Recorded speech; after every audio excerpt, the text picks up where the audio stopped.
Good evening, ladies and gentlemen. Welcome back to another episode of the TrophyCast. Jonathan Mod.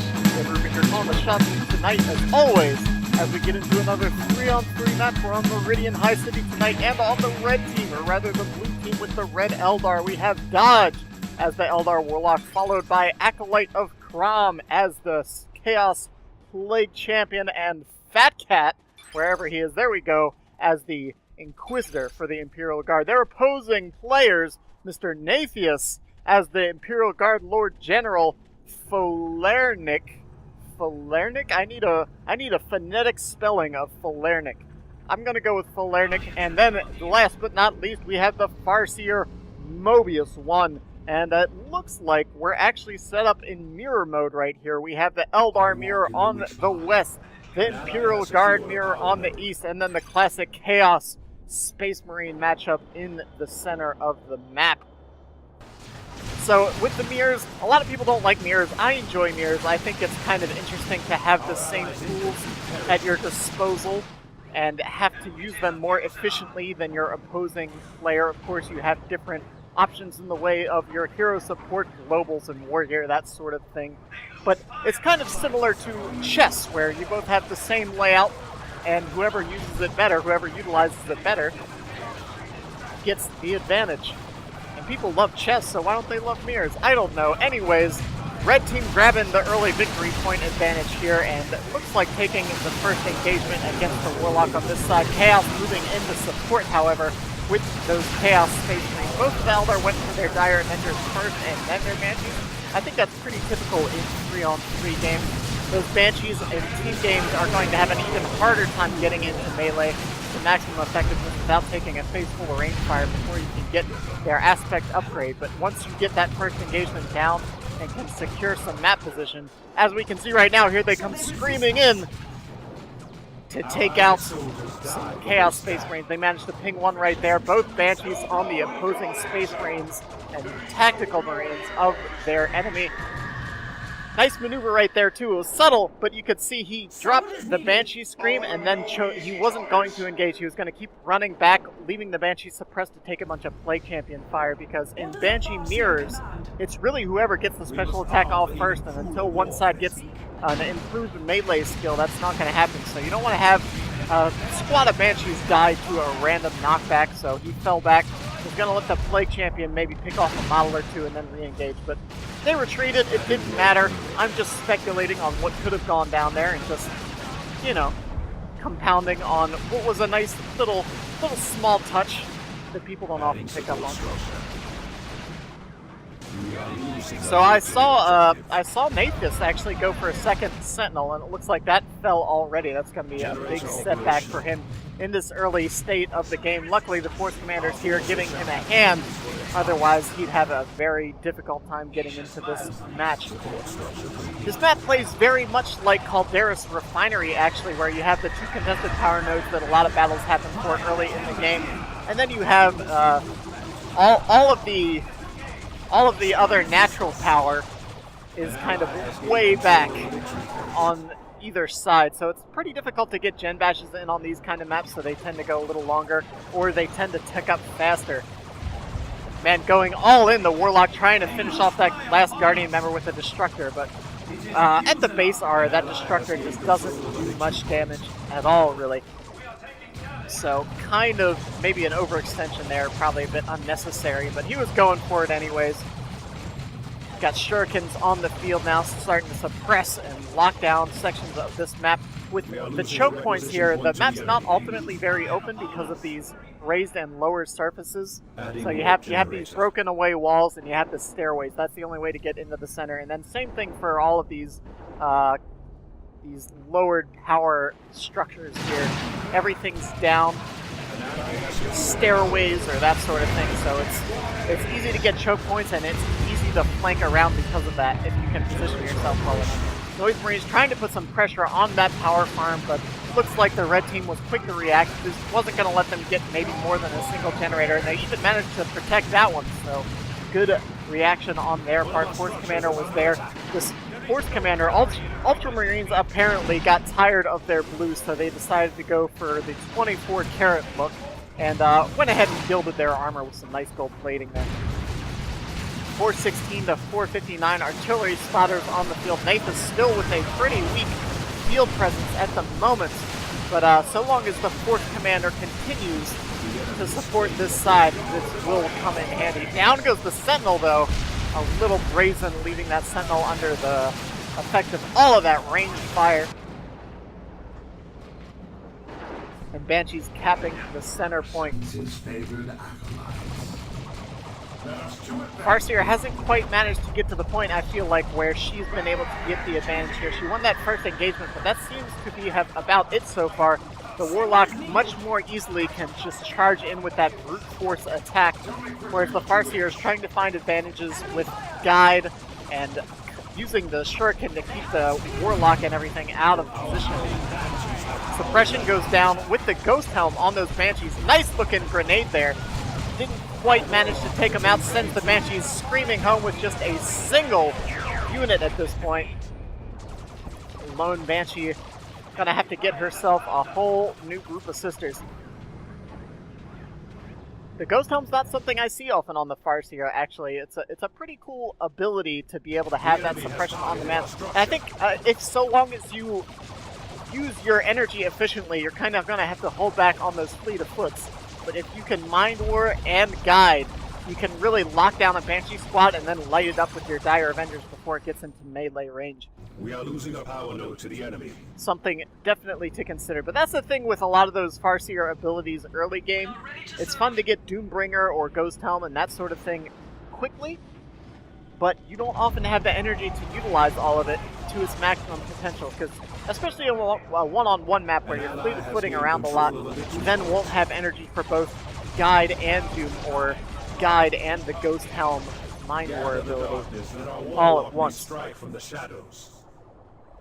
So a bit of a standoff over here. Both Imperial Guard heroes vanilla, which is surprising because they both have some really great options.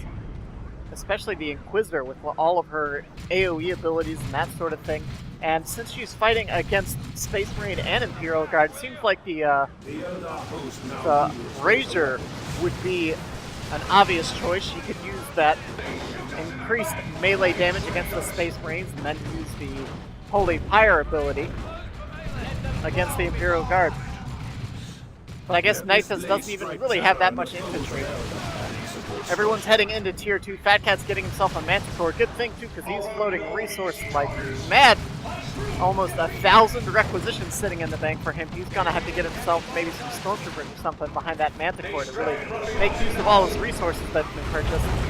Blade Marine turret went down here, but it looks like the blue team isn't really in any position to defend it. The Assault Space Marines simply jumped right on top of it, and they're just going to hack away at it until it goes down.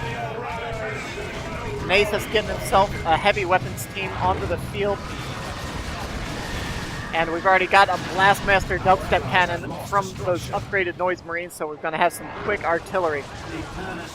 On this side of the map, it looks like, I think that was a Guardian squad that just went down, or Dire Avengers rather, as they are in Elite Mod. Farseer just narrowly escapes death herself. And it looks like this Guardian weapons team, actually I was going to say has locked it down, but those Guardians got just in barely grenade range, and the Banshees, I think, yes, are going to finish it off. Wow, that's a big loss. Mobius 1 now sitting on just a mere 2 squads. Farseer will be able to augment those squads, and Mobius also sitting on a lot of requisition. Everyone's floating pretty heavily here. We saw relatively light Tier 1s. And going into Tier 2, everyone's just going to have tons and tons of resource to bring in those bigger threat units as the game escalates. Got Autarch on the field. Mobius decided that he needed some quick field presence, so just drops an Autarch right into the thick of battle. And with this is actually a pretty strong combination. It always has been the Autarch, the Banshees, and the Farseer. If the Farseer switches out that Ghost Helm for some Spirit Stones, this will be a melee force to be reckoned with. 310 to 435, and the red team has been holding the victory point advantage. That may change now that the Manticore is on the field, although it looks like I spoke too soon because Nathius has a Manticore of his own at this point. He just blew up a big pile of guardsmen trying to cap that tower, denied the cap, and secured the ability to take it back for his Force Commander ally. Manticore hanging out in the center here. I'm surprised Fat Cat, with all that requisite, never ended up getting a second Sentinel to replace the one that he lost in the early game. That Sentinel could be a huge boon later on, but once you get into the Tier 2 and Tier 3 play, it becomes a little hazardous. Lake Champion was hoping that that Blastmaster was going to keep him safe, but it didn't quite knock the Banshees back, or rather it did, and it knocked back the Plague Champion as well. What he should have done is hit retreat as soon as it fired, and then he could have gotten the heck out of there and probably saved himself the requisition to repurchase that commander. Maybe his allies will be able to get in there and support him. Nice looking grenade right there. Taking out quite a few guardsmen. Stormtroopers look like they're going on a hunting mission. They want to find that Manticore. They're upgraded with that anti-vehicle, anti-armor kit. And they're trying to find a route in on that Manticore. There, they've got it. Oh no, they're turning around. Oh no, why are they engaging? Oh, that's a big mistake revealing those now. The Manticore will be able to back up, and if the blue team at least reacts anyways, that Manticore will be safe. Another Manticore strike going down right there, dangerously close. But nice support for that Force Commander. Stormtroopers are backing off. The Manticore is still sitting out there. I'm not sure why they're doing that. A bit of a missed opportunity there for Napius. Would have been a nice sneaky flank there with those anti-armor Stormtroopers. Point blank Manticore shots going down on that Sentinel. Didn't quite take it out, but did some heavy damage. Finally recognizing it needs to back up, pulls it back. The Chaos Heretics with the Aspiring Champion will be able to spot for that, so good reaction, good support by the blue team, keeping that Manticore safe if at all possible. Stormtrooper squads, maybe they just didn't have the sight range to spot the Manticore. It's possible they didn't know it was sitting right there, but now they do, and they're flanking around, but the Plague Champion's going to be able to handle that relatively easily. We've got Dreadnought and a Wraith Lord on the field now. Some real melee powerhouses now out here. Dire Avenger squad doesn't quite go down. They had one member way ahead of everything. And this gold-plated Dreadnought, look at this thing. That's some bling if I've ever seen it. A gold-plated Dreadnought for the Ultramarines. Alongside a Wraith Lord with a Bright Lance.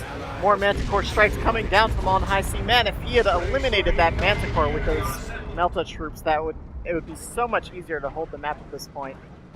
Napius going the long way around, going to flank this heavy weapons squad with all of his units and be able to probably, there's not going to be enough on the field to contest this, and he'll be able to get the cap on this lower victory point, especially with another Manticore strike coming in.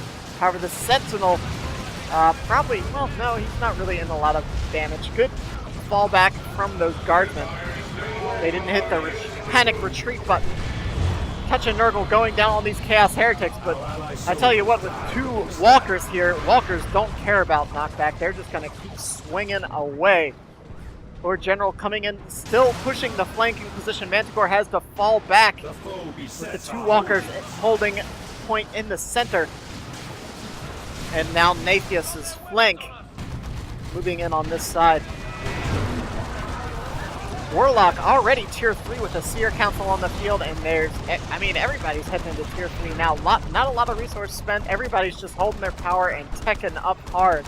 268 to 372. Red team still holding that victory point advantage. Napius really pushing his side very well, getting those decaps from time to time, keeping that victory point in his favor. Altark has to fall back, almost went down to that Seer Council.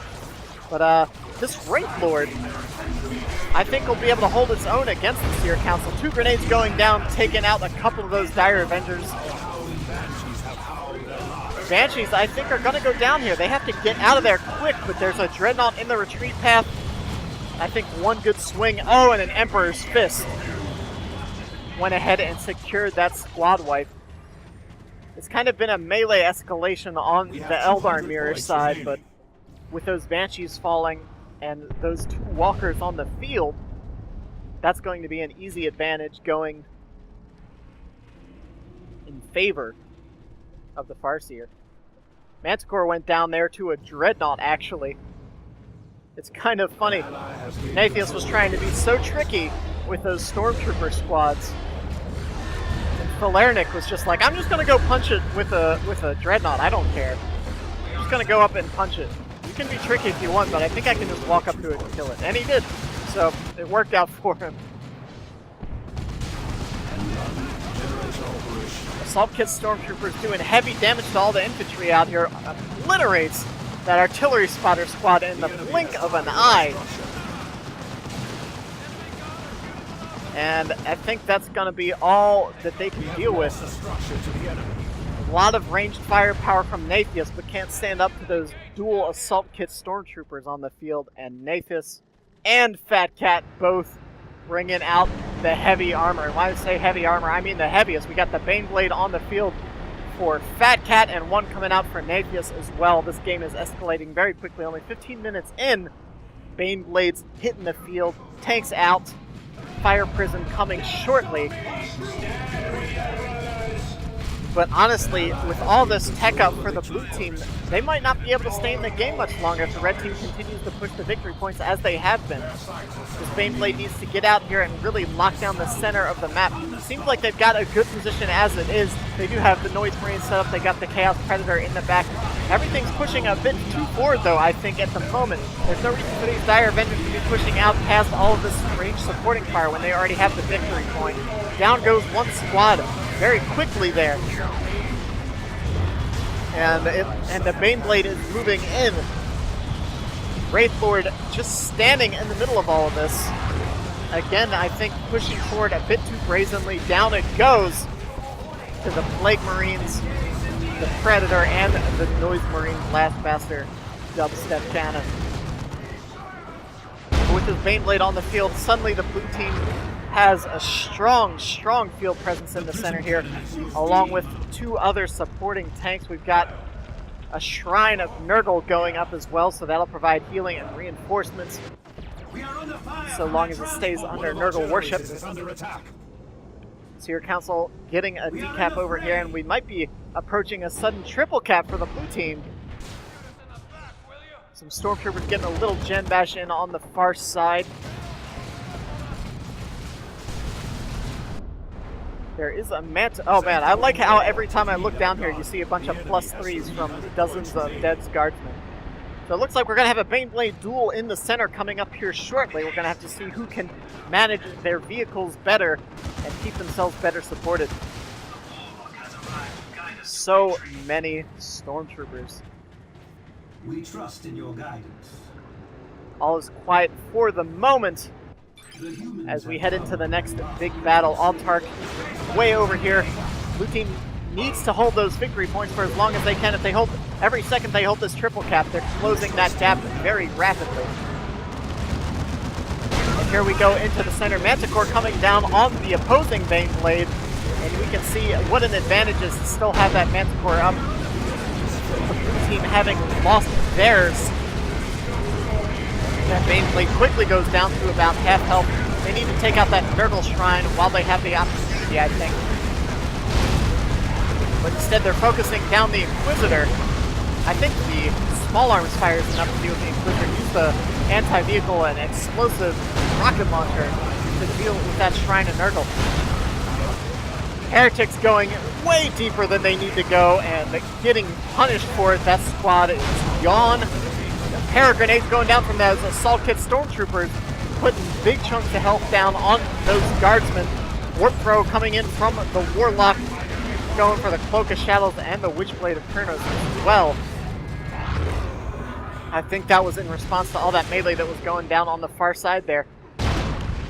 Altark jumping all over the place, taking a lot of focus fire, but not taking much damage with that energy shield of hers. Terminator Force Commander in his gold-plated Terminator armor, trying to cap under fire. I don't think he'll be able to get it, but these Plague Marines might go down if one last shot. Yeah.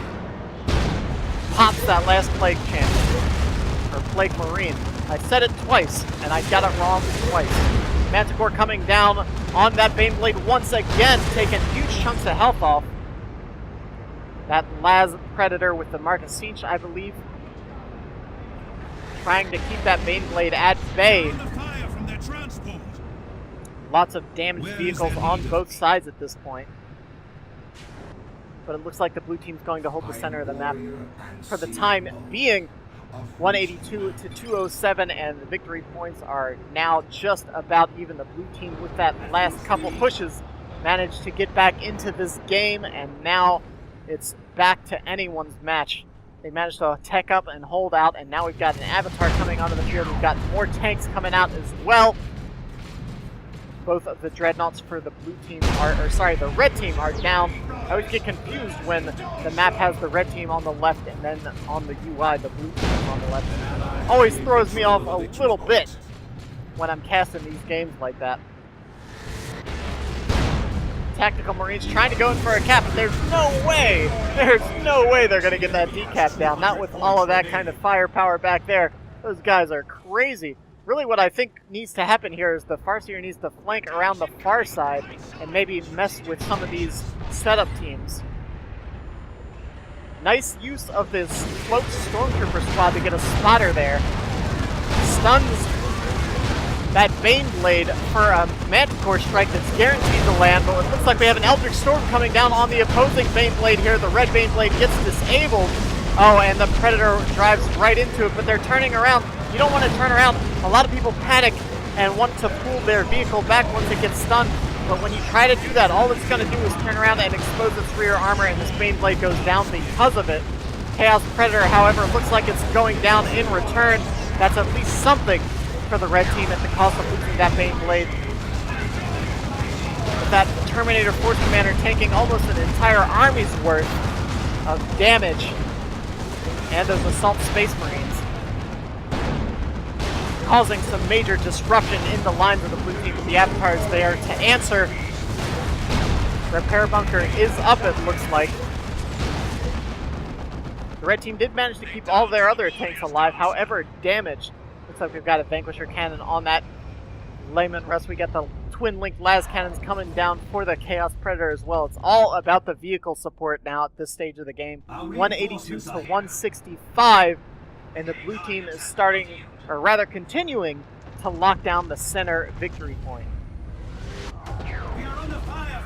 Fire Prism trying to prevent the decap on the natural victory point on this far side.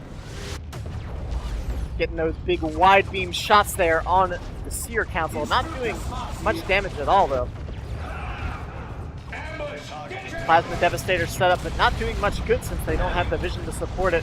Avatar diving deep here into enemy lines. Oh no, and it's going to have the pie slice of doom. Oh, completely obliterates that poor Plasma Devastator. Oh no. That was very unfortunate for the red team. Avatar does not care. Avatar doesn't afraid of anything. Just walks up, wailing doom right on your setup squad. Triple cap still for the blue team. Suddenly bringing it back. Nathus again going for the flank play, which I think is a good option considering how locked down the center is. They're really going to have to do something special to knock that back and break that apart. They're going to need at least, I'd say they're going to need an orbital bombardment or a good rocket. Well, no, they're Eldar. They have an Eldar player too. They need an Eldritch Storm right on that vehicle pile in the center there. Nathus does get the flank, might even be able to take out this heavy weapon squad. Nope, it looks like it's going to get out of there. Good Warlock play here with the Cloak of Shadows, keeping his melee stuff safe. Ooh! Nice strike there from the Witchblade of Kurnos, taking out those Banshees, forcing the retreat. Baneblade perfectly positioned here between the two victory points to support both sides, but since it has relocated, we're seeing Falernic move in on the exposed victory point. Try it. They did get the decap. They might not be able to get the cap here, but the Force Commander's going to do what he can. Lots of fire going down on all sides of the map at this point. There we go. There's the Eldritch Storm. Got the las cannon turret for the Plague Champion, too. I don't even see that often. Oh, is that actually an orbital bombardment as well? They putting everything in Manticore Strike on top of everything. They're going to make sure this plane blade gets obliterated. He could have even put a beam over here for a bonus kill on that Shrine of Nurgle, but you know what? We wanted an Eldritch Storm, we wanted an Orbital Strike, we wanted Manticore artillery support. The blue team got together or rather the red team got together, pooled all of their resources and said, you know what, we're gonna throw everything we have at that thing, take it out, take out that turret. And now I think they need to move in though, because they need to capitalize on this lack of support here in the center. All that's out here is the Plague Marines, and the Eldar Banshees can easily get in on that if they just move in and take that victory point. Leman Russ got taken out by the opposing tank there. Tanks going down all over the place. Avatar duel. We had a Baneblade duel. Now we have an Avatar duel. One's running home now, trying to get to the safety, or the relative safety anyways, of that home base Ara. Laspred misfiring there. That Laspred, unfortunately, misfires pretty commonly. I think more so than the standard cannons for whatever reason. Another Leman Russ coming onto the field, but the red team didn't manage to capitalize and get that cap on the center point there. Avatar still harassing the back lines, while the red team Avatar just hanging home, gonna fix itself up, heal up a little bit back home. Banshee's trying to get a kill on that Fire Prism. Unfortunately, the Autarch's way back here with that heavy melee Executioner. I think that Fire Prism will be able to escape. Avatar's just beating each other up here, swinging those flaming swords at each other. He needs to get in his base R. Yeah, there he goes. He recognizes what he needs to do. If he gets in the base R, he'll take less damage and be healing. So he needs to stay where that little green hexagon keeps himself safe. 170 to 24. Nath is still working those flank plays. Scouts go down in the center to a dubstep blast. 166 to 44. The red team's in dire straits. Rocket Run going down here. It looks like the Lord General manages to react. Oh, not with everything though. That's definitely a dead Stormtrooper squad. Wow, and almost still took out those Guardman infantry. Only the Sergeant and the Commissar remain. If that had taken out both of those squads, I'd say that would have been well worth it. It did manage to prevent the cap, so the red team still isn't going to be able to push this victory point advantage any further, or rather close the gap. Leman Russ taking a bit of unnecessary fire here. I think it's going to go down. Was a bit too brazen against that Vanquisher cannon and Noise Marines. Nice looking rocket run there coming down from both sides. Warlock moving in again with these float Seer Council. That Fire Prism's still going to be able to more or less control the melee threat, however. So long as those wide beam shots still hit, they'll be able to keep that Seer Council under control. Warlock does manage to pick up the Plague Champion though, and he's such a threat, man, at this late stage in the game. He can cap under so much fire with this current setup. With the Mucus Discharge, the Pestilence Armor, and the Plague Fist, he can take crazy amounts of damage. Of course, not if he just walks up to a Force Commander in Terminator armor at point-blank range. Down he goes again. Perhaps the Acolyte of Crom didn't recognize that the Plague Camp was up. Unfortunately, sometimes you don't recognize when your hero is rezzed. You always want to try to call that out to your allies when you can. I really think the red team has what they need to break this position, but I think what they need is the Farseer melee force to flank around the way Nathium has been. But with only 13 points remaining, I don't know if they're going to get back into this game. Nathium is getting the decap over here. Farseer is getting the cap on their natural point as well. There's 2 squads of Chaos Terminators left. 5, 4, oh nope, it's going to stop at 5. They're holding on. The red team struggling to stay in this match when I thought they were a shoo-in for it earlier on. Terminators now reacting.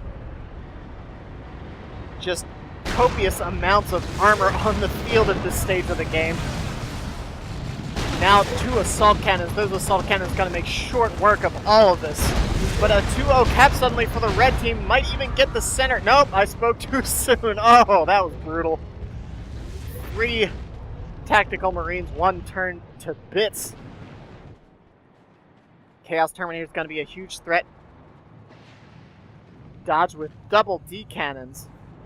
Distort cannon charged and ready. I walk in the And witch pushing the western side very hard right now.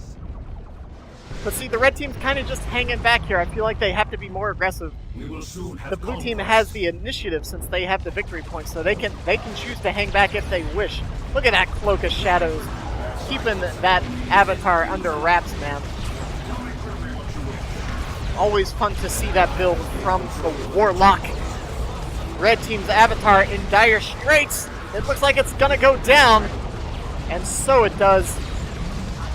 That final burst of damage knocking everything from the blue team back. Dual D cannons, the old double D cannons here from both Eldar players. In the center of the map, we have Plague Marines capping under fire. Force Commander knocks them back finally. But it looks like on the blue side here, Banshee's going down to the Seer Council. Seer Council now going to be able to take out both of those D cannons. Warlock's going to be free to cap the point. Force Commander, however, couldn't take the center. Looks like the center might be going back to the blues. If the Warlock gets the decap on this at all, that's going to be it for the red team. Blue team's still capping the center, but Assault Terminators might be able to stop it. But let's see, no, the Fire Prism's fired just a moment too late. The last few victory points tick down for the red team, and that's going to be the game for the blues.